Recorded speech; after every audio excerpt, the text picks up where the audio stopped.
오늘 주신 하나님의 말씀을 봉독해 올리겠습니다. 하나님의 말씀은 신약 마가복음 5장 25절부터 34절까지의 말씀입니다. 제가 가진 성경으로 신약 61쪽이 되겠습니다.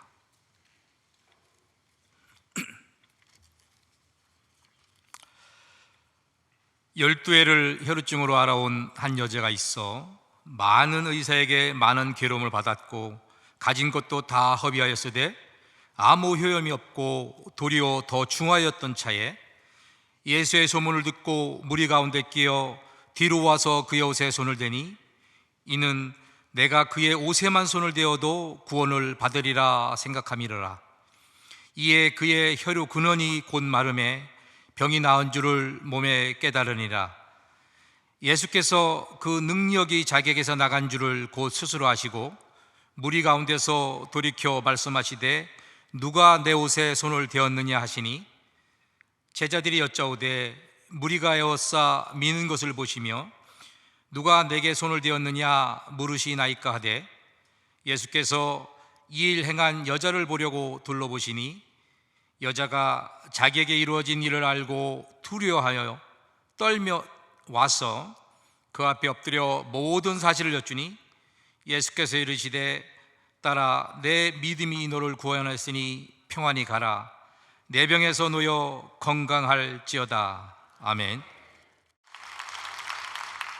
얼마 전 지인으로부터 그런 이야기를 들었습니다.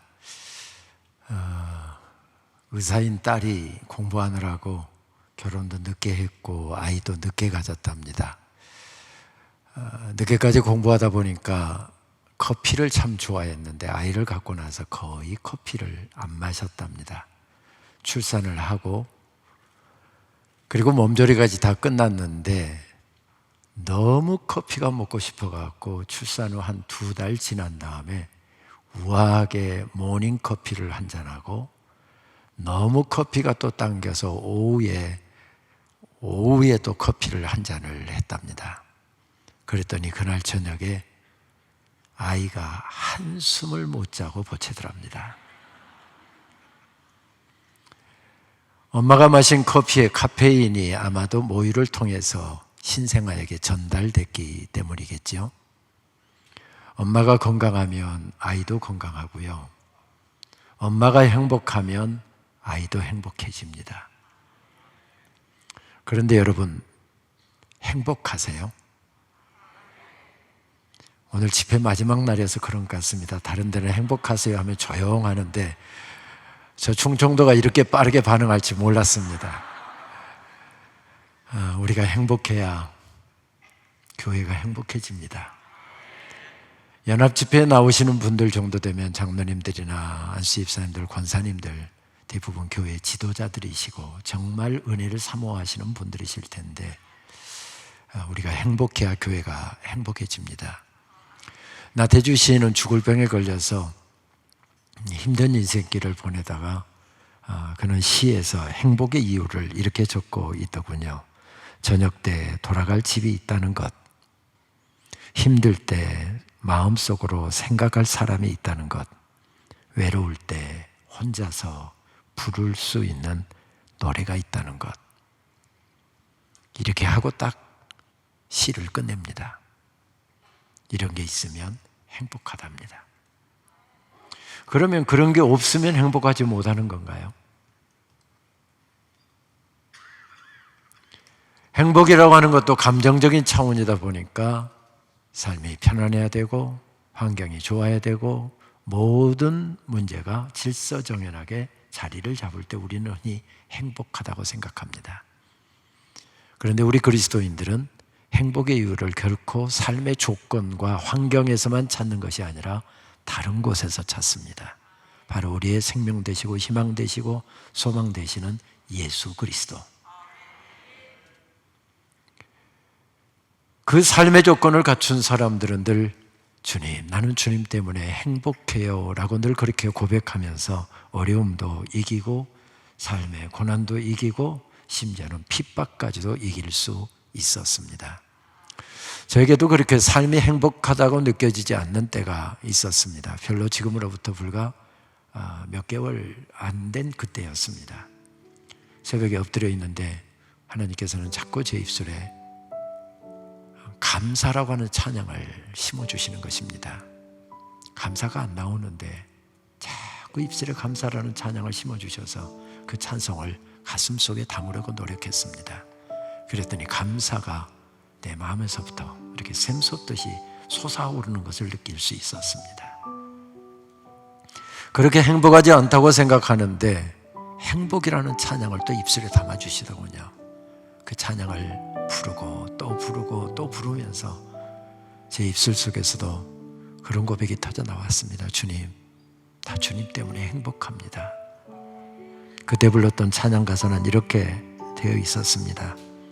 화려하지 않아도 정결하게 사는 삶, 가진 것이 적어도 감사하며 사는 삶, 내게 주신 작은 힘 나눠주며 사는 삶, 이것이 나의 삶의 행복이라오. 눈물 날 일 많아도 기도할 수 있는 것, 억울한 일 많으나 주를 위해 참는 것, 비록 짧은 작은 삶 주 뜻대로 사는 것, 이것이 나의 삶의 행복이라오. 우리 같이 찬양할까요? 이것이 행복, 행복이라오. 이것이 행복, 행복이라오.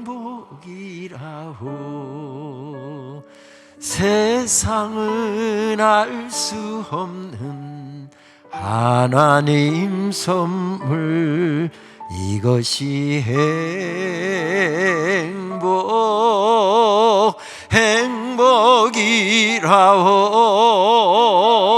하나님의 자녀로 살아가는 것, 이것이 행복이라오. 화려하지 않아도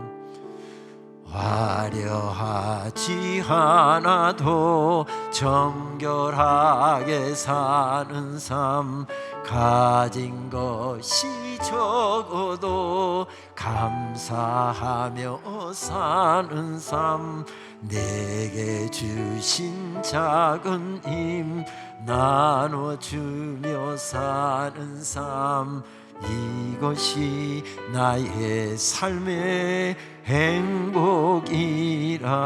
눈물 날 일 많지만, 눈물 날 일 많지만 기도할 수 있는 것, 억울한 일 많으나 주를 위해 참는 것, 비록 짧은 작은 삶 주 뜻대로 사는 것, 이것이 나의 삶의 행복이. 두 손을 들고 찬양할까요?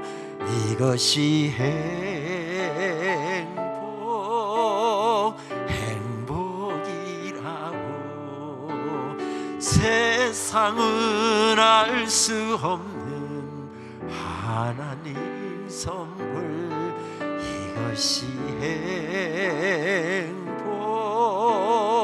행복이라오. 하나님의 자녀로 살아가는 것, 이것이 행복이라오.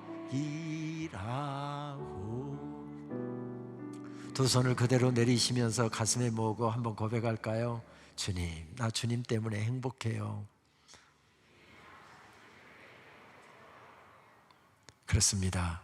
이 저녁 예배 마치고 나갈 때 이 고백이 우리 저 가슴 깊은 폐부에서부터 주님을 향해서 쏟아져 나올 수 있으면 좋겠습니다. 서울대 영문과 교수를 지낸 금화 피천덕 선생은 5월에 태어나서 5월을 노래했고 5월을 사랑했고 5월의 세상을 떠난 분입니다. 그래서 흔히 5월의 시인 이렇게 불리기도 한 분이죠. 순수한 동심을 가지고 평생 정말 한국 서정문학의 핵을 걷는 문학을 했고 노래를 불렀던 사람이었습니다. 이런 순수한 노래를, 동심이 어린 노래를 구순 중반까지 부를 수 있었다니 참 복된 분이다 하는 생각을 갖게 됩니다. 그런데 동화작가 정채봉 시인과 나눈 내용을 중심으로 해서 정채봉 시인이 쓴 시를 읽어보면 꼭 그렇지만은 않았던 것 같구나 하는 생각을 갖게 됩니다. 이런 내용의 시입니다. 선생님, 제 마음은 상처가 아물 날이 없습니다. 정선생, 내가 내 마음을 꺼내 보여줄 수 없어서 그렇지 천사의 눈으로 내 마음을 본다면 누더기 마음입니다.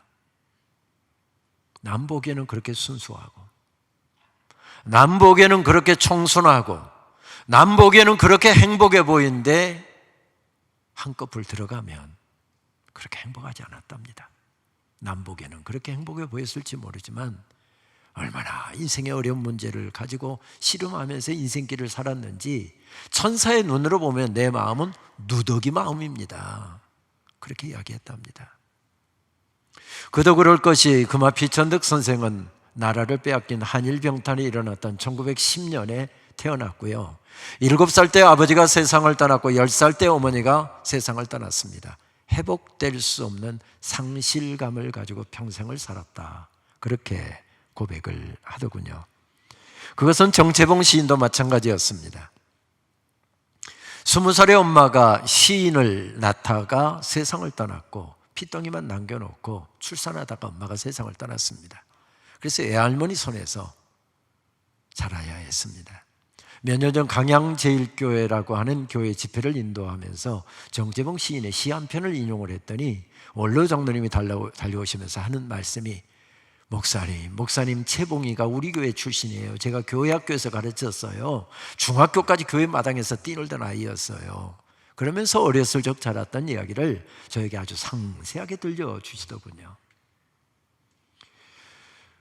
이분도 평생 동심을 안고 살았지만은 나이 50이 채 되지 않아서 간암이 발병했고요. 투병하다가 50대 초반의 나이에 세상을 떠났습니다. 평생 그림을 안고 살았다고 하지요. 동화작가에서 여러 가지 어른을 위한 동화책은 많이 냈지만 시집은 딱 한 권이 있는데 너를 생각하는 것이 나의 일생이었지라고 하는 제목의 시집의 발문을 보면 이렇게 되어 있더군요. 이 세상에 먼지 섞인 바람 먹고 살면서 울지 않고 다녀간 사람은 없으므로. 이 말이 저에게는 왜 그렇게 위로가 되던지요.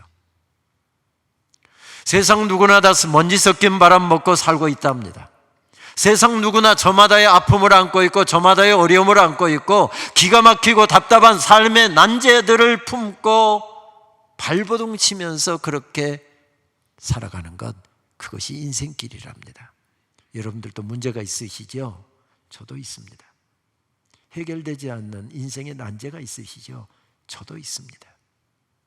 오래 기도해도 응답되지 않는 기도 제목이 있죠? 저에게도 있습니다. 누구나 이런 아픔을 안고 산다라고 하는 것, 그것이 아픔 가득한 인생길을 걸어가면서 작은 위로가 되는 것 같습니다. 오늘 마가복음 5장에서 만나는 여인도 그런 여인이었습니다. 인생에 큰 아픔을 안고 평생을 허덕이면서 달려야 했습니다. 백방으로 그 문제 해결하기 위해서 뛰었습니다. 문제가 해결되었습니까? 더 중해졌습니다. 그 여인은 당시 불치의 질병에 걸려 있었고 그 질병에 걸린 사람은 종교적인 관점에서는 당시의 관념에 의해서 부정한 여인이 됩니다. 우리가 코로나 상황에서 아무리 내가 목사여도 장로여도 코로나 걸리면 교회 못 나왔잖아요. 이 질병에 걸리면 아무리 은혜를 사모해도 교회 나갈 수 없습니다. 예배 못 드립니다. 절기에 참석 못 합니다. 이런 질병에 걸렸답니다. 그러다 보니 자연히 이 여인은 주변인으로 빠질 수밖에 없었고 영어로 이야기하면 아웃사이더의 삶을 살 수밖에 없는 여인이었습니다. 나 혼자 힘든 것도 어려운데 나 때문에 나하고 손길만 스쳐도 옷깃만 스쳐도 그분도 예배 못 나갑니다. 부정한 사람 되는 겁니다. 그래서 혼자서 끙끙 앓으면서 인생을 살아야 했답니다. 그런데 마가복음의 5장에 들어오게 되면 구원의 대드라마가 펼쳐지고 있는 그 한 중앙 무대에 오늘 마가는 그 여인을 우뚝 세우고 있는 것을 발견하게 됩니다. 더군다나 예수님께서 이 여인에게 관심을 보이십니다. 아시는 것처럼 마가복음 5장 전후를 연결해서 보게 되면 마가복음 5장의 주인공이 누구였습니까? 물론 당연히 예수님이었지만은 예수님과 함께 중요한 역할을 하고 있는 한 사람을 들라고 한다면 해당장 야이로였습니다. 그 당시에 저명인사였고요, 출세한 사람이었고요, 모든 사람에게 존경을 받는 사람이었답니다. 그에게도 아픔이 있어서 어린 딸이 죽을 병에 걸려서 힘들어하고 있었답니다. 딸을 살리는 일인데 재산이 아까웠겠습니까? 어딘들 못 가겠습니까? 비싸다고 어느 병원인들 안 갔겠습니까? 백방으로 뛰면서 어린 딸 살려보려고 노력하고 애썼지만은 결국 점점 중해져서 이제 죽음의 문턱 앞에 서 있었답니다. 예수님에 대한 소문을 들었습니다. 자기 체면 때문에 어쩌면 젊은 예수님 찾아가기가 어려웠을지도 모르겠습니다.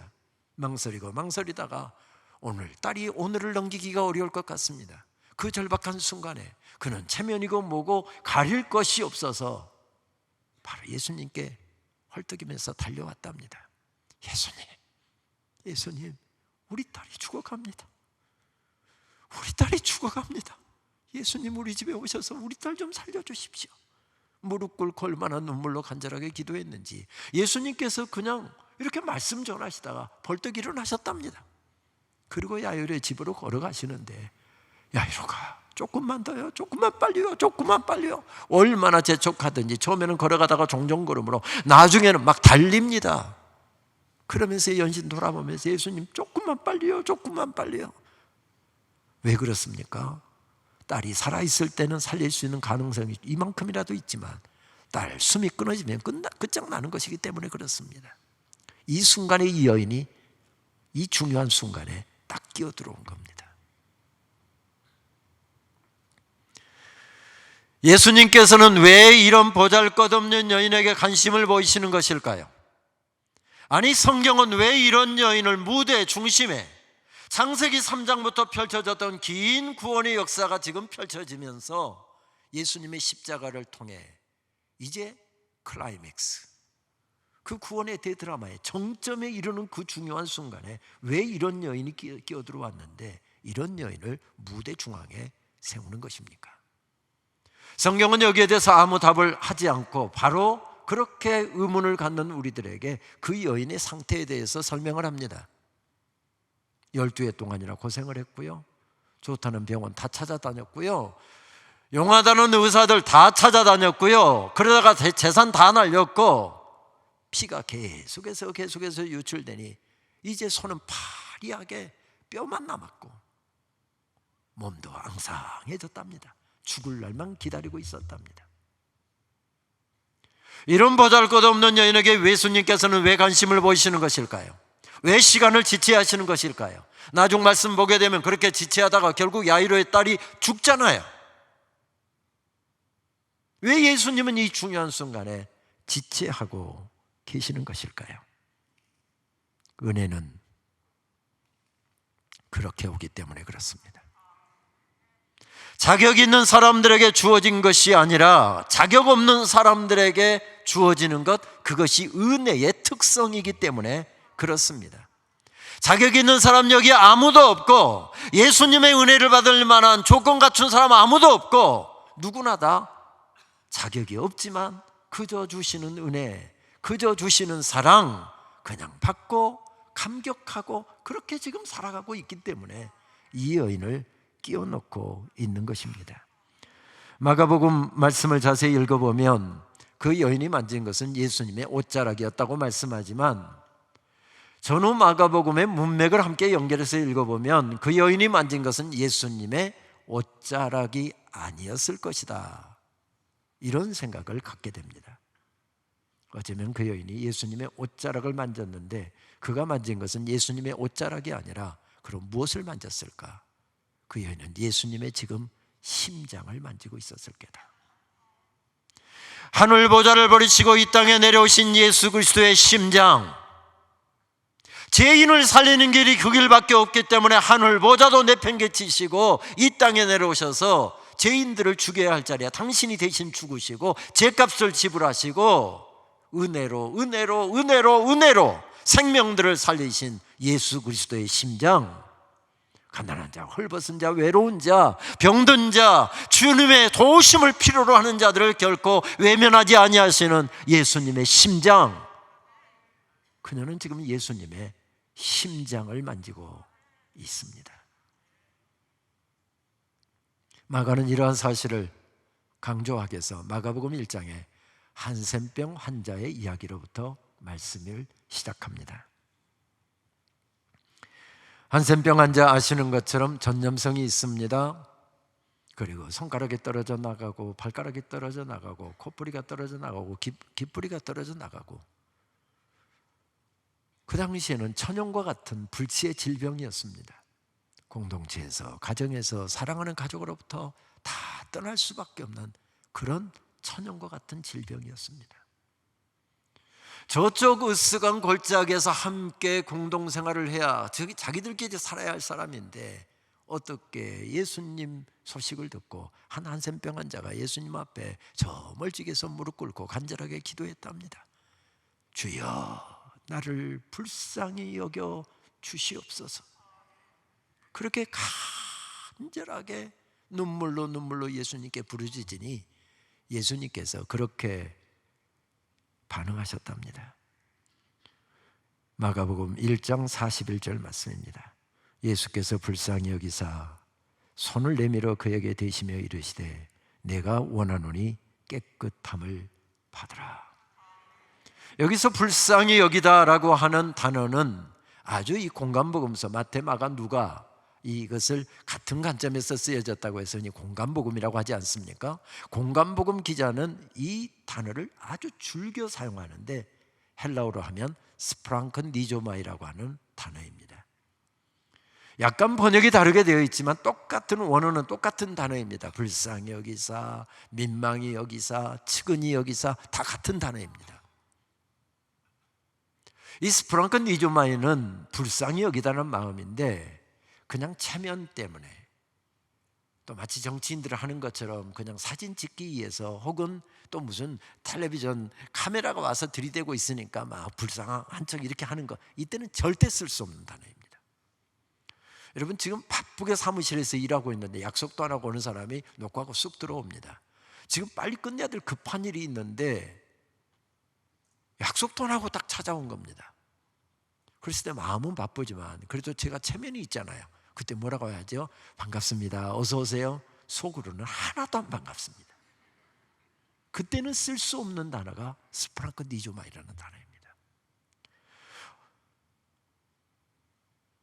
허례허식이나 가식이나 이런 것이 전혀 없는 저 깊은 곳에서부터 끓어나오르는 마음으로 불쌍히 여기다, 이때만 쓸 수 있는 단어입니다. 마치 그 앞에 표현은 우리말에도 그런 표현이 있죠. 애간장이 녹듯이 단장의 아픔을 가지고, 그런 때만 쓸 수 있는 단어입니다. 지금 예수님 앞에 나와 간절하게 기도했더니 예수님께서 그의 기도를 들으시고 뭐라고 하셨답니까? 바라보셨는데 스프랑크니조마이, 불쌍히 여기셨답니다.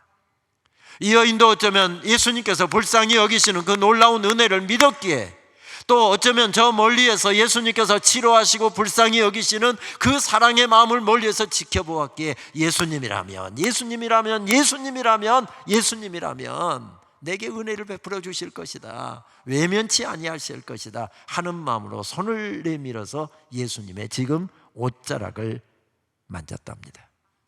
그랬더니 옷자락을 통해서 전해지는 사랑, 옷자락을 통해서 전해지는 능력, 옷자락을 통해서 전해지는 예수님의 은혜, 그것이 바로 나를 고쳤고 나를 살렸고 나를 회복했고 나를 벌떡 일으켜 세웠답니다.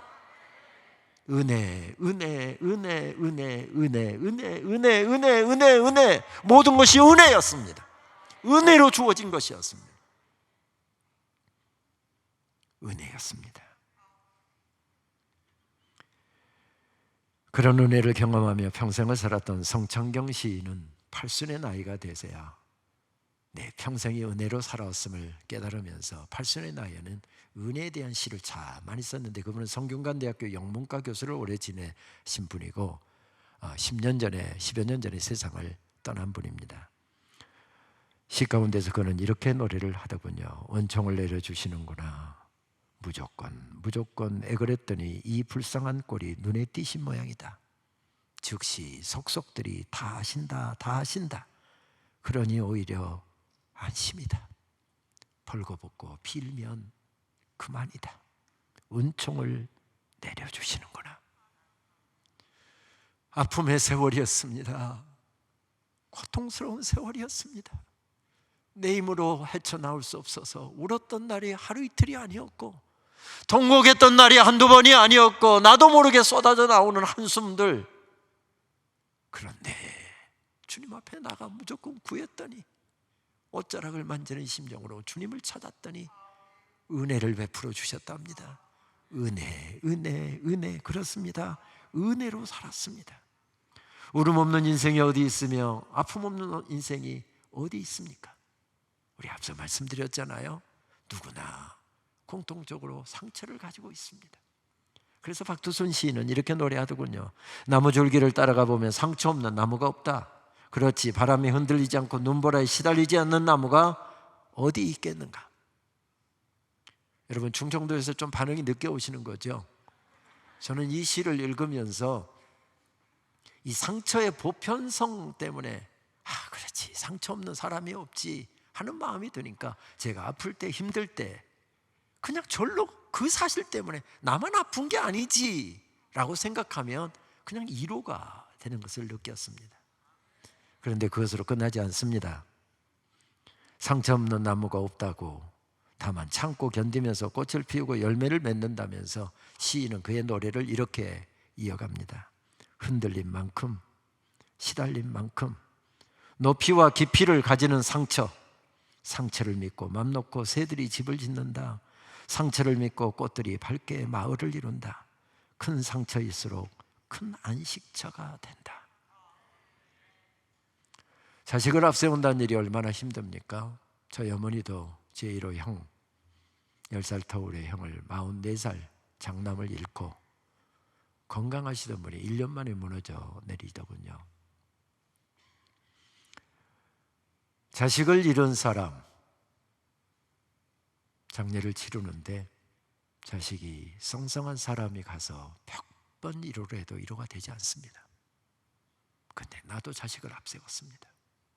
그러면 손만 잡아줘도 위로가 됩니다. 작년 이때에 청주에서 큰 목회를 하시다가 은퇴하신 목사님이 김 총장, 충청 지역의 목회자들이 코로나로 인해서 지금 어려운 상황 가운데서 예배 세우려고 교회 회복하려고 발버둥 치는데 와서 강의 좀 해줘. 어떤 주제로 강의할까요? 제목까지. 공감 설교 어떻게 할 것인가? 아니, 공감에 대해서 많은 부분을 이야기했지만 글 쓰는 것이 없어서 제일 좋은 것은 그냥 와서 강의해 주세요. 목사님들에게 힘이 되는 강의해 주세요. 그러면 쉬운데 딱 제목까지 딱 주시는 겁니다. 그 바쁜 와중에 밤으로 새벽으로 한 보름 정도를 끙끙거리면서 원고를 10페이지를 썼습니다. 그래서 딱 보내고 내일 가려고 다 준비를 해두었는데 그 전날 코로나가 걸린 겁니다.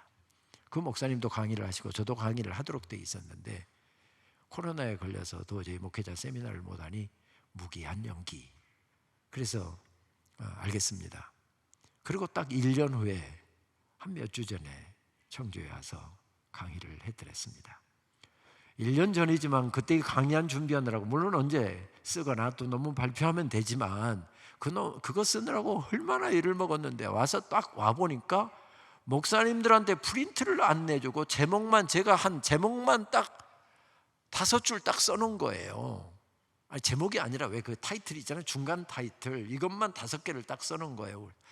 아니, 목사님이 이거 쓰느라고 얼마나 내가 고생했는데 프린트도 안 할 거 뭘 원고를 달라고 했습니까? 제가 가까이 지내는 목사님이어서 타박 좀 한 다음에 그냥 강의했습니다. 나중에 원하시는 분들이 이메일을 보내드리겠습니다.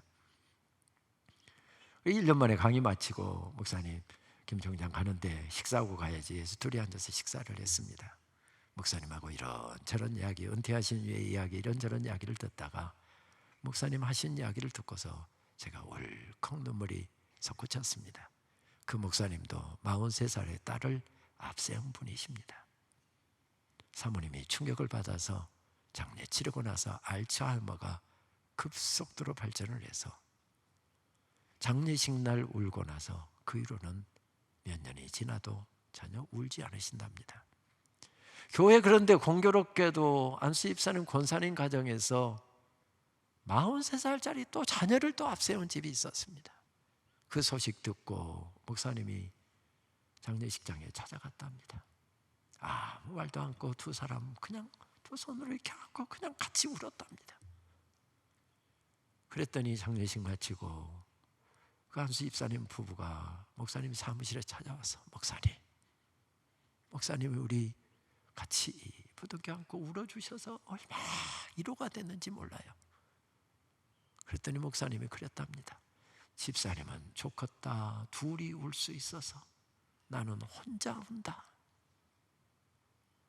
사모님 알츠하이머 걸려서 딸 죽은 거 다 잊어버리셔갖고 지금은 울지 않는답니다. 딸 생각나면 혼자 우신답니다. 박도순 시인은 지금 그 이야기를 하고 있는 것이죠. 오늘 아프지만, 오늘 힘들지만, 내 병이 죽을 것 같지만, 내 문제가 힘들지만 그 상처가 주님의 능력으로 회복되고 치유되게 되면, 내가 행복해지게 되면 나를 사용하시는 하나님의 능력의 도구가 된다는 이야기입니다. 그러니 우리 속에 받은 은혜에 대한 감격이 새하거나 은혜에 대한 감사의 마음이 사라지게 되면 나도 죽고 자녀도 죽고, 나도 힘들고 자녀도 힘들고, 나도 죽고 교회도 죽고 나도 죽고 성도도 죽게 되는 것이지요. 은혜를 받고 나서 은혜를 잊어버리는 것만큼 나쁜 죄악이 없다. 어떤 목사님은 그렇게 말씀을 하시더군요. 왜 그렇습니까? 배은망덕에서가 아니라 은혜를 받은 사람이 은혜를 잊어버리고 험한 세상을 이겨나갈 방도가 없기 때문에 그런 이야기를 한 것이 아니겠습니까? 그렇습니다. 우리의 삶이 광야길과 같이 힘듭니다. 그런데 광야길에 알고 계시죠? 은혜가 매일매일의 은혜가 준비되어 있고 절기마다의 은혜가 준비되어 있고 그때 구비구비 돌아갈 때마다의 은혜가 준비되어 있다는 사실.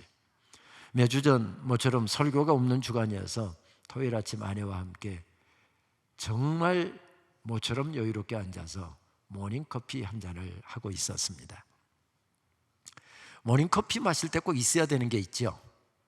쿠키 이렇게 답하는 사람은 낭만을 모르는 사람이고 음악이 있어야 되잖아요. 그래서 음악을 좀 들으려고 와이프도 저도 그냥 클래식을 좋아하니까 유튜브를 틀어서 여보 모차르트 들을까요? 베토벤 들을까요? 쇼팽 들을까요? 하다가 쭉 하는데 약간 의견이 갈렸습니다. 그런데 막 찾고 있는데 제 머릿속에 떠오르는 찬송 한 곡이 있었습니다. 특별히 영국의 From Praise 40주년 음반으로 출간된 그 곡이 갑자기 듣고 싶었습니다. 찬송의 제목은 In Christ Alone, 오직 그리스도 안에서라고 하는 찬송이었습니다. 그 찬송을 딱 듣는데 첫 가사부터 얼마나 제 가슴을 치던지 나도 모르게 눈에서 눈물이 주르르 흐르는 겁니다. 여러분 상황 그려지시죠? 아내하고 마주 앉아서 식탁에서 지금 커피 모처럼 우아하게 딱 마시면서 낭만을 찾으려고 딱 음악을 틀었는데 첫 부분부터 눈물이 주르르 흐르니까 제 아내가 그때는 여러분들 좀 모른 척 해주세요. 울어? 이러는 겁니다. 그래서 울기는 뭘 울어? 하면서 옆에서 눈물을 닦았습니다. 그때 그 감격이 너무 뜨거워서 하루 종일 그 찬송 들었습니다. 아니 일주일 내내 그 찬송만 들었습니다. 번안된 곡인데요. 그 곡을 들려드릴까 하다가 아무래도 제가 받았던 감동을 여러분들하고 나누고 싶어갖고 급히 이 곡 번역을 했고요. 또 직원들에게 뭐 시킬 시간도 없어갖고 제가 밤새고 가면서 이거 배워서 자막 입히고 여러분들에게 가져왔다는 거 아닙니까? 여러분 감동을 좀 해주셔야 될 것 같은데요. 그 찬송을 한번 듣고 말씀 좀 이어가도록 하겠습니다.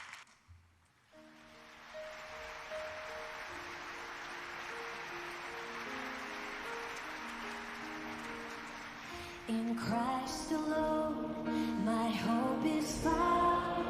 He is my light, my strength, my song.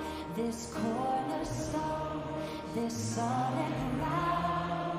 Firm through the fiercest drought and storm. What heights of love, what depths of peace. When fears are still, what striving cease. My comforter, my all in all. Here in the love of Christ I stand.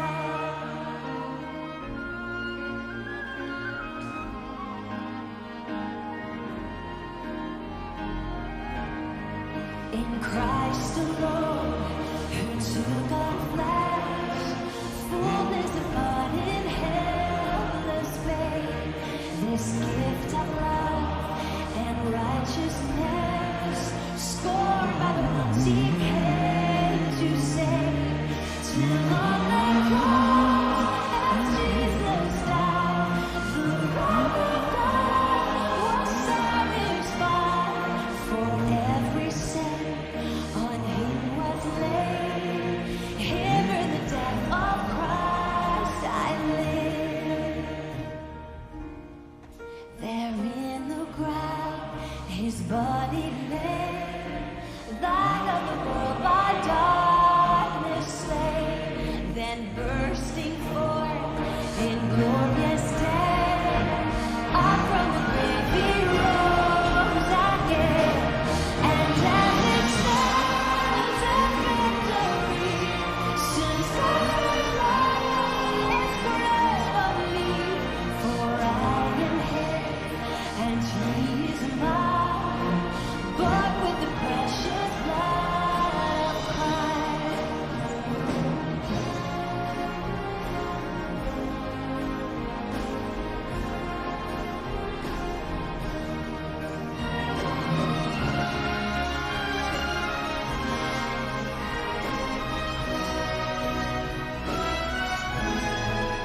No guilt to lie, no fear in death. This is the power of Christ in me. From life's first cry to final breath, Jesus commands my destiny. And no power of hell, no spin of life can ever this high till He returns or calls me home. Here in the power of Christ I stand.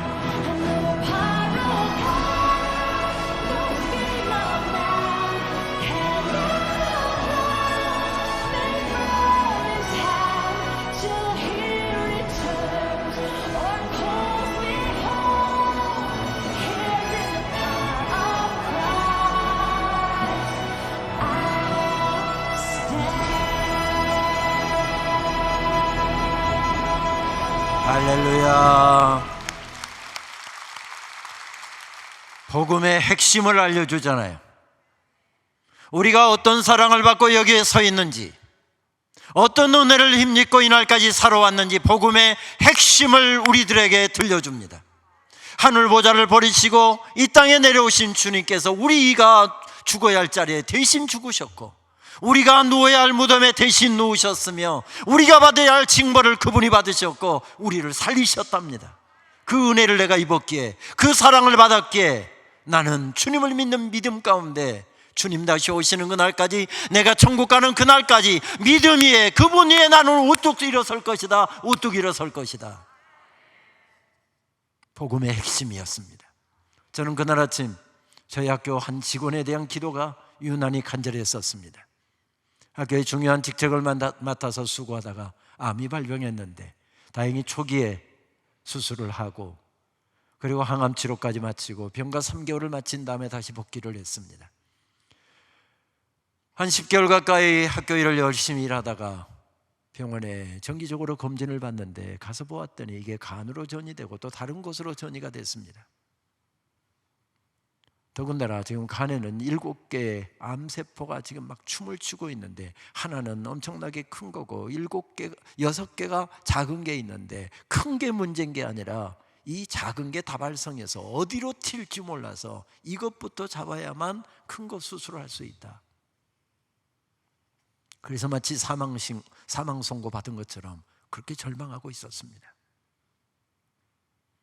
아이가 이제 중학교 들어갔는데, 총장님 나 이렇게 끝나면 어떻게 해요? 하고 우는데요, 제가 호통을 쳤습니다. 당신 몸에 지금 암세포가 춤을 추고 있는데 기도하면서 하나님 도와주시고 하나님의 은혜를 베풀어 주시면 내가 이 암병에서 이기게 될 줄 믿습니다. 그렇게 해도 지금 이길까 말까 하는데, 이제는 죽었구나, 이제는 끝났구나, 사자라고 절망하고 있으면 암세포가 당신 몸에서 춤을 추고 있을 텐데 어떻게 그 암 이기려고 하느냐. 내가 건강한 사람이어서 이렇게 이야기한다고 생각하지 마라. 나도 내 아내가 10년 전에 암투병할 때 나는 전혀 그런 의도로 하지 않았는데, 내가 건강하기 때문에 말 한마디 잘못한 게 상처가 되는 걸 보았기 때문에 누구보다도 그 마음 잘 안다. 내가 건강해서 그 이야기를 하는 것이 아니라 믿음으로, 이 어려움의 시간에도 믿음으로, 설령 우리 인생이 여기서 끝난다 할지라도 믿음으로 우리 다시 일어서서 함께 기도하자 하고 전화로 기도하면서 자그마치 10분 정도를 기도하면서 같이 막 울고 막 소리 지르면서 기도하고,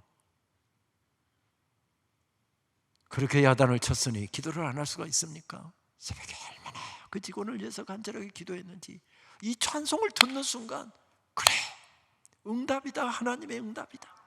하나님의 은혜로 이날까지 살았고 남은 인생도 하나님의 은혜로 살 것이며, 다만 은혜 받은 자로 나는 오늘 믿음 가운데 굳건하게 서서 우리 주님의 긍휼만 구하며 우리 주님의 은혜만 구하면서 날마다 믿음으로 걸어가는 것, 그것이 인생이지 신앙생활이지. 응답이었습니다. 학교를 허덕이고 있는 저의 기도에 대한 응답이기도 했습니다. 우리가 즐겨 부르는 찬양도 그 고백을 들려주지요. 주 나의 반석이시니 그 위에 내가 서리라, 그 위에 내가 서리라. 영어 찬송 가사는 더 가슴에 와닿는 것 같습니다. On Christ, 그리스도 위에 더 쌀리더라. 견고한 반석이신 그리스도 위에 I stand, 나는 우뚝 서리라. 내가 의지했던 모든 것들, 내가 붙잡고 있는 모든 것들, 내가 자랑하는 모든 것들, all other ground is sinking sand, 그리스도의 다른 모든 것들은 다 언젠가 무너질 모래성과 같은 것. All other ground is sinking sand. 주 나의 반석이시니 그 위에 내가 서리라, 그 위에 내가 서리라. 주 나의 반석이시니 그 위에 내가 서리라, 그 위에 내가 서리라. 주 나의 반석이시니 그 위에 내가 서리라, 그 위에 내가 서리라. 할렐루야. 우리 손자에게 자랑하게 영어로도 한번 하죠 하는 표정이신데 시간이 없습니다. 그렇습니다. 은혜 받은 사람에게 필요한 것은 그 은혜를 믿기에 오늘도 그 믿음으로 걸어가는 행보입니다. 그래서 주님께서 어떻게 물으십니까? 고침받은 여인에게 이렇게 물으십니다. 누가 내 옷을 만졌느냐? 이렇게 사람이 많은데 누가 옷깃을 만졌다고 말씀하십니까? 스쳐 지나갔겠죠, 제자들. 그런데도 예수님은 끝까지 추적하시듯이 묻습니다. 누가 내 옷자락을 만졌느냐?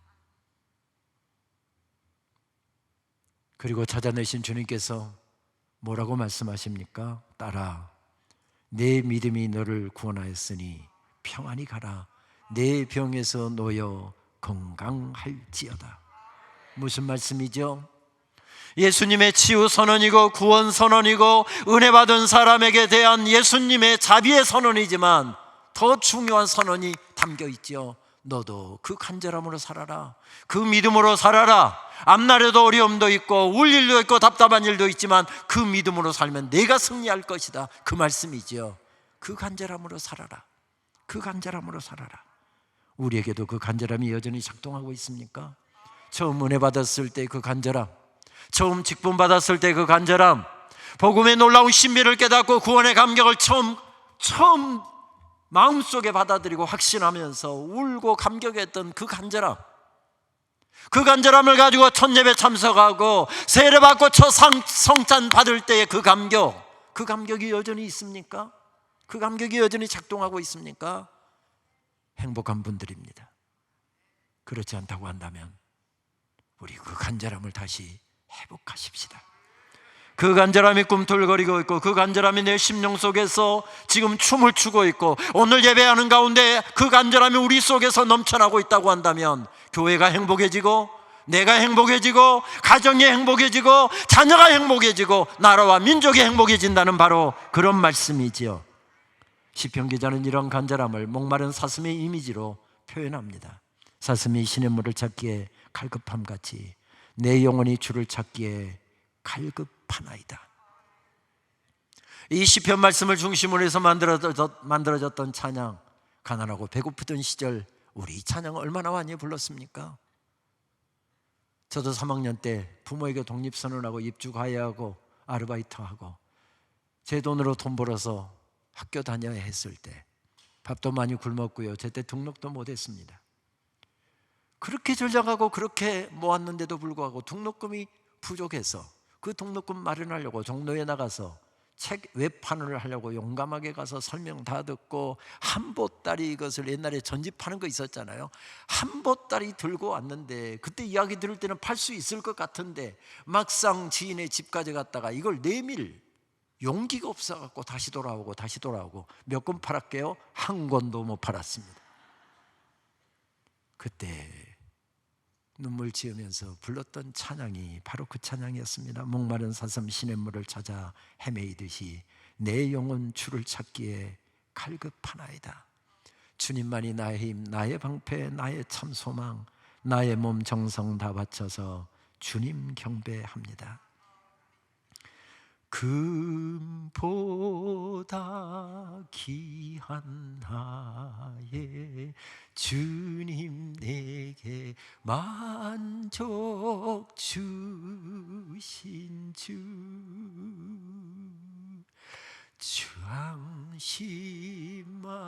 주앙심만이 나의 기쁨 또한 나의 참복의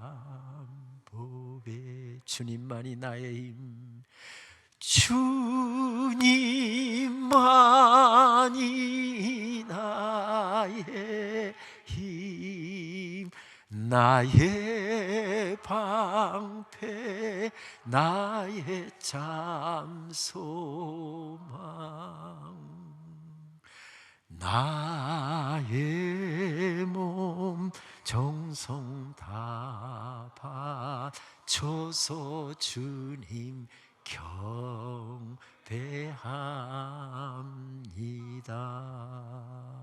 할렐루야. 이 찬송이 자유로운 분들은 연식이 좀 된 분이고 이 찬송이 익숙지 않은 분은 연식이 얼마 안 된 분들입니다. 그렇습니다. 주님께서는 이러한 간절함을 가지고 살랍니다. 우리 거의 3년 동안 예배가 묶였잖아요. 예배 가운데 이 간절함을 불어넣으십시다.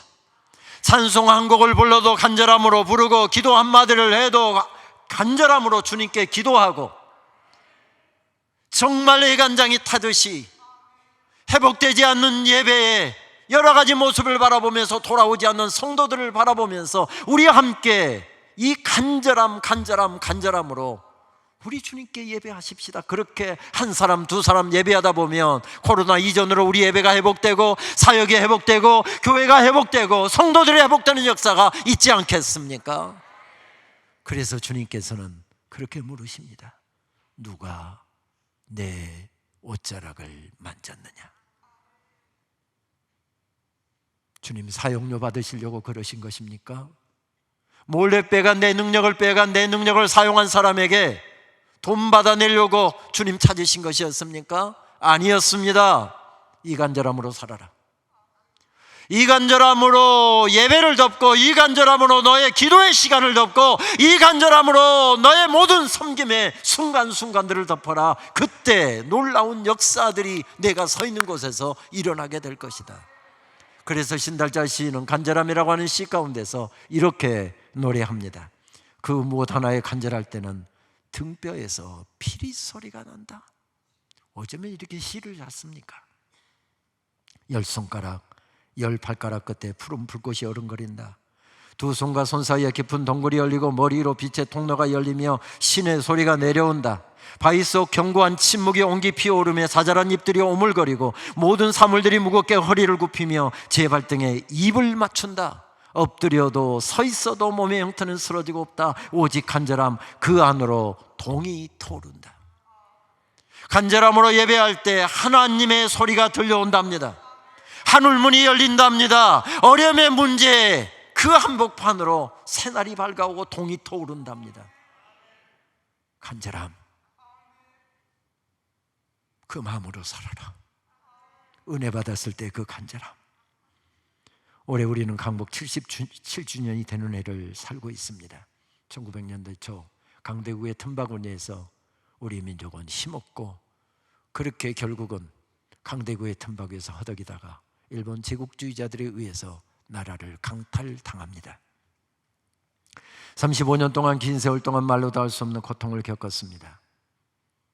그런데 하나님께서는 이 민족에게 특별한 은혜를 덧입혀 주셨습니다. 수많은 사람들이 그 아픔의 시간 견딜 수 없어서, 이겨낼 수가 없어서 변절의 길을 걸었고, 그렇게 많은 사람들이 기다림 가운데서 독립을 위해서 목숨을 바치고 헌신하다가 죽어갔습니다. 예를 들면 이육사 선생, 청산리 전투의 영웅이었던 이범석 장군조차도 해방의 날은 그렇게 멀게만 느껴졌다니, 그렇게 목숨 걸고 싸웠던 사람들도 해방의 날은 멀리나 주어질 것으로 그렇게 알고 있었다니, 그만큼 암담했었다는 이야기죠. 상록수의 작가 심은 선생은 평생을 독립운동을 하시다가 1936년 35살의 젊은 나이로 그렇게 조국 해방을 기다리다가 죽었습니다. 윤동주는 독립운동 혐의로 일본 유학 중에 붙잡혀서 생체 실험의 대상이 되어 28살 젊은 나이로 광복 6개월 전에 후쿠오카 감옥에서 세상을 떠났습니다. 이육사 선생은 형의 장례식 참석자 만주에서 은밀하게 고향인 대구로 은밀하게 형 장례식에 참석했다가 거기에 있는 경찰들에게 붙잡혀서 결국은 대구 교도소의 감옥에 갇혔고, 거기가 지금 우리 대구의 삼덕교회 자리가 바로 대구 형무소 자리죠. 거기서 갇혀 있다가 결국 이놈을 악질이다 해서 이놈을 고문을 해서 이 만주 지역의 독립군들을 잡으려고 아예 베를린 이 베이징 감옥으로 이송을 했죠. 그곳에서 고문을 이기지 못하고 1944년 1월 16일에 해방을 1년 6개월 앞둔 그 시간에 결국 죽음을 맞았습니다. 이 민족에게 해방의 날은 멀게만 느껴졌습니다. 1919년 3.1운동 직후에 서대문 형무소 여옥사 8호실에는 만세운동에 참가했던 젊은 여성 7명이 갇혀 있었습니다. 아니, 젊은 여성이라기보다는 15살부터 19살까지 10대 소녀들이라고 하는 게 더 정확할 것 같습니다. 김향아, 권혜라, 신관빈, 신명철, 임명애, 어윤희, 유관순, 엄청난 고문으로 많은 이들이 죽어가던 때였으니 식민지 나라에 이 어린 소녀들은 파리 목숨이나 다름이 없었습니다. 하루 종일 끌려가서 고문을 당하고 협박과 해유에 시달리고, 그리고 파김치가 되어갖고 어떤 사람은 걷지도 못하고 부축해서 감방으로 돌아왔는데 죽을 것 같아서, 너무 두려워서 무서워서 어떻게 이겨낼 방도가 없어서 7사람은 감옥바닥에 엎드려서 한 노래를 만들어서 그 노래를 불렀답니다. 간수가 시끄럽다고 조용히 하라고 하면 잠시 또 죽였다가 조용하게 시작했다가 점점 노래가 커지고, 개성 호수돈여고를 졸업한 신명철 지사가 나중에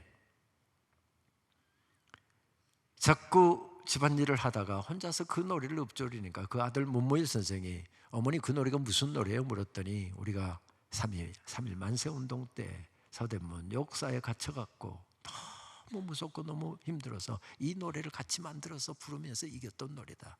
그래서 문무일 선생이 그 가사를 적어놨습니다. 2019년 3.1 만세운동 100주년이 되는 해에 이 문무일 선생이 적어놓은 가사에다가 음악감독 정재일 선생이 노래를 만들어서 대안이 살았다라고 하는 노래가 만들어졌지요. 그 노래를 화면으로 잠시 듣고 말씀을 조금만 더 이어가도록 하겠습니다. 100년 전 오늘로부터 노랫말이 도착했습니다.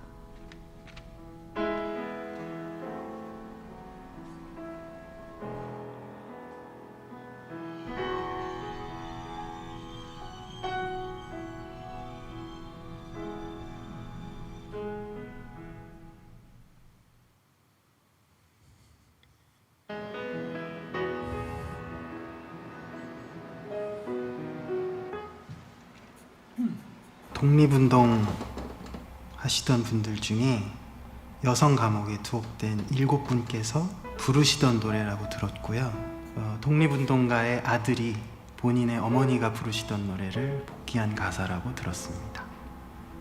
사라질 뻔한 노래였는데요. 새로운 선율을 입혀서 우리가 다 같이 기억해야겠다고 생각했습니다. 이 노래를 직접 부르셨을 분들을 떠올리면서 참혹하고 절망적인 심정이셨을 텐데, 새로운 선율을 붙일 때는 미래를 그리는, 희망을 그리는 그런 선율로 만들어 봐야겠다고 생각했습니다. 잊지 않도록, 기억할 수 있도록, 대한민국 모두가.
신광빈, 신명철, 임명애, 어윤희, 그리고 유관순.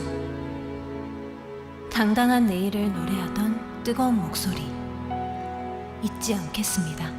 10대 이 소녀들은 선교사들에게서 기독교 신앙을 배웠고 그들이 세운 학교에서 공부를 했습니다. 여러분이 잘 아시는 것처럼 마지막 제일 어린 유관순 같은 경우 천안 병점에서 부모 잃고 시장통에서 헤매이던 아이를 선교사가, 사회리시 선교사가 그 아이를 데려다가 공주 영명여학교에서 가르쳤고, 그리고 자기가 가르치던 이 아이가 워낙 똑똑하니까 자기가 가르쳤던 서울의 이하여학교에 이 아이를 편입 보내잖아요. 그리고 자기의 양딸로 삼았습니다.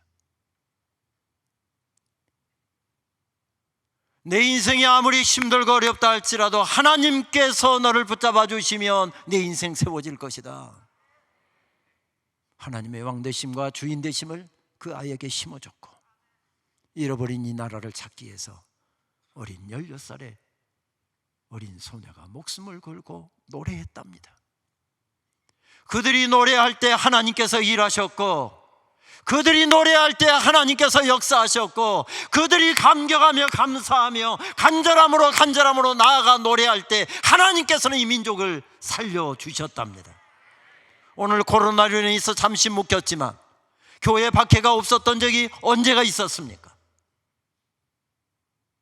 우리는 그동안 호시절을 살았습니다. 다시 교회를 세워야 할 때입니다. 그들은 노래했고 하나님은 일하셨습니다.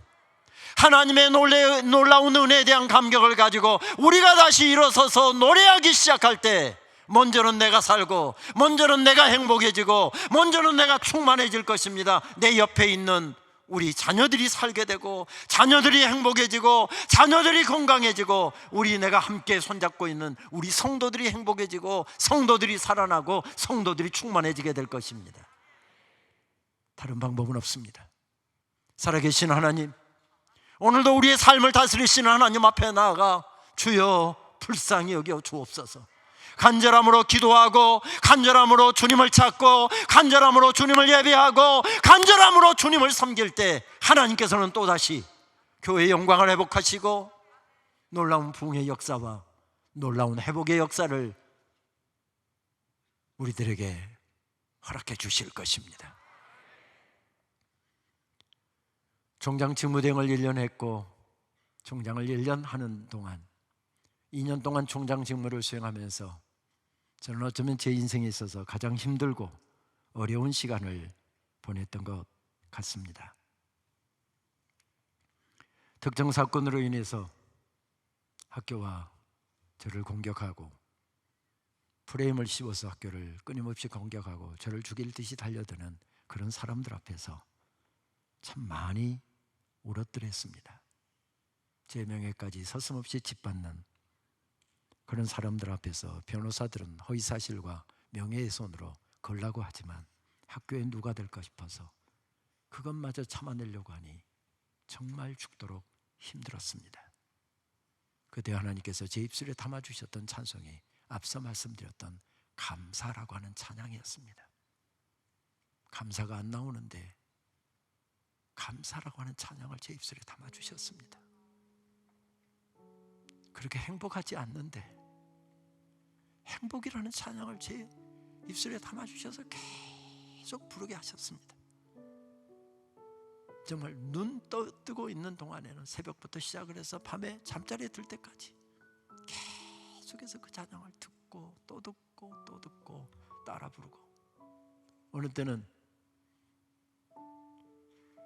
비서실 식구들이 총장님은 어제도 저 노래 하루 종일 듣더니 오늘도 또 하루 종일 들을 기세인데 질리지도 않나, 그럴까 싶어서 볼륨을 줄여서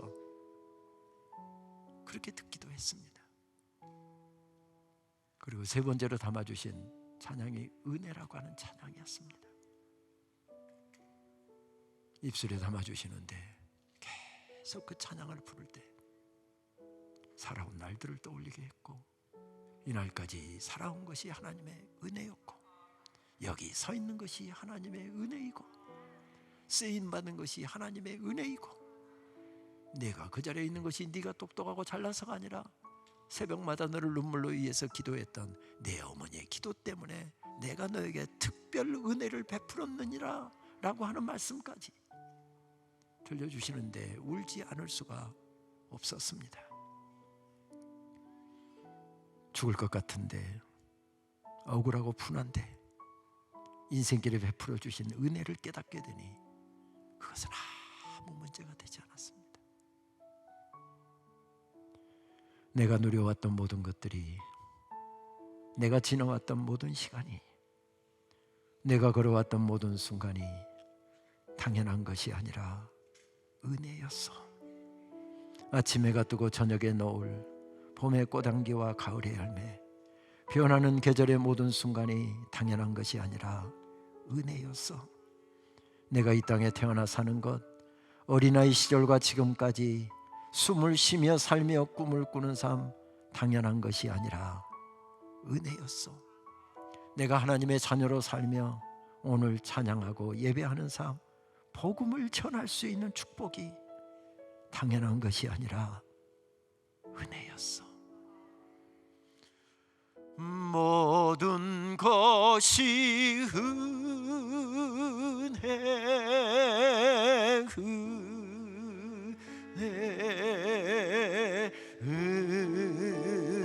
은혜, 한없는 은혜, 내 삶에 당연한 건 하나도 없었던 것을 모든 것이 은혜였소. 내가 누려왔던 모든 것들이, 내가 누려왔던 모든 것들이, 내가 지나왔던 모든 시간이, 내가 걸어왔던 모든 순간이, 내가 걸어왔던 모든 순간이 당연한 것이 아니라 은혜였어. 당연한 것 아니라 은혜였어. 아침 해가 뜨고 저녁에 노을, 해가 뜨고 저녁에 노을, 봄의 꽃향기와 가을의 열매, 봄의 꽃향기와 가을의 열매, 변하는 계절의 모든 순간이, 변하는 계절의 모든 순간이 당연한 것이 아니라 은혜였소. 당연한 것 아니라 은혜. 두 손을 높이 드시고 고백합니다. 모든 것이 은혜, 은혜,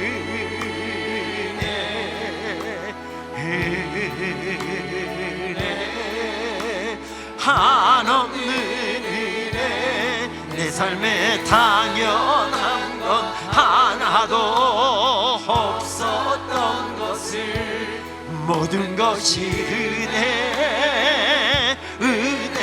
은혜였소. 내가 이 땅에 태어나 사는 것, 이 땅에 태어나 사는 것, 어린아이 시절과 지금까지, 어린아이 시절과 지금까지 숨을 쉬며 살며 꿈을 꾸는 삶, 당연한 것이 아니라 은혜였어. 난 것 아니라 은혜였어.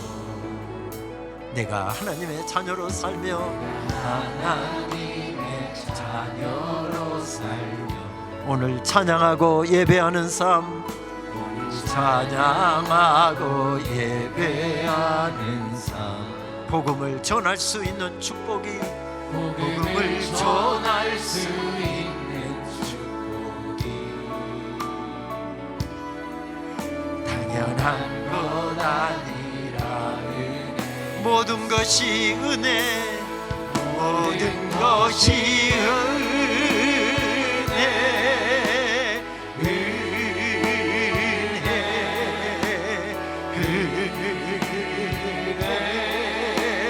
한없는 은혜, 내 삶에 당연한 건 하나도 없었던 것을 모든 것이 은혜였어. 모든 것이 은혜는 것이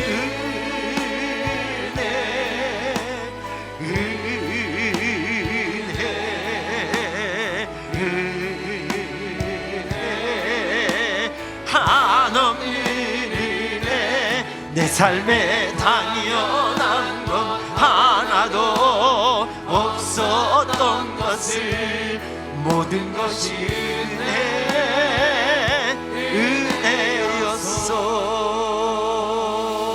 은혜였어. 우리 두 손을 높이 드시고 우리 함께 하나님 앞에 한번 기도하실까요? 살아온 날들을 돌이켜 보십시오. 어려움이 없었습니까? 있었습니다. 울 일이 없었습니까? 있었습니다. 답답한 일이 없었습니까? 있었습니다. 그런데 하나님께서 여기까지 에베네셀의 은혜를 베풀어 주셨고 여호와 이레의 은혜를 베풀어 주셔서 여기까지 이르게 하셨습니다. 장래도 인도하신답니다. 놀라운 긍휼과 사랑으로 우리를 안고 가고 계시고 업고 가고 계시고 품고 가고 계시답니다. 다만 너는 은혜 받은 자로 살아라.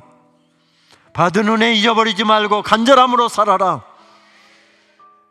주여, 간절함으로 주를 찾게 해주시고 은혜 받은 자로 살게 하여 주옵소서. 지금까지 살아온 모든 것이 은혜입니다.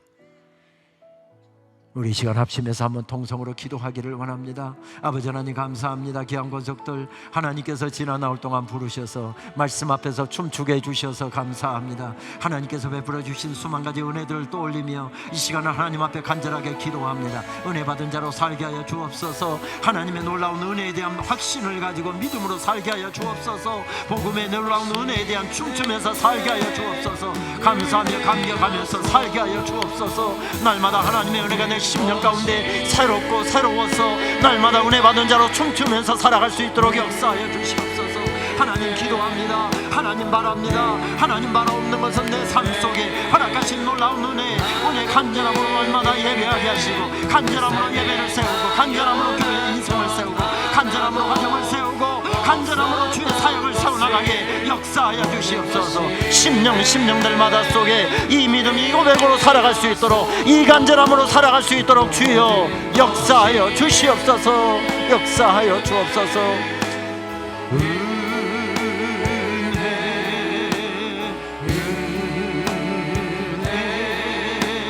한없는 은혜. 내 삶에 당연한 건 하나도 없었던 것을 모든 것이 은혜였어. 아버지 감사합니다. 은혜 받은 자로 살게 하여 주옵소서. 처음 은혜 받았을 때의 간절함, 주의 사랑에 감격하고 응답받고 직분받고 하나님께서 베풀어 주신 놀라운 능력을 체험했을 때 그 간절함, 그 간절함으로 남은 인생길도 걸어가게 하여 주옵소서. 우리 천안 기독교회 연합회에 속한 모든 교회들마다 지난 어려운 3년의 시간을 허덕이면서 달려왔습니다.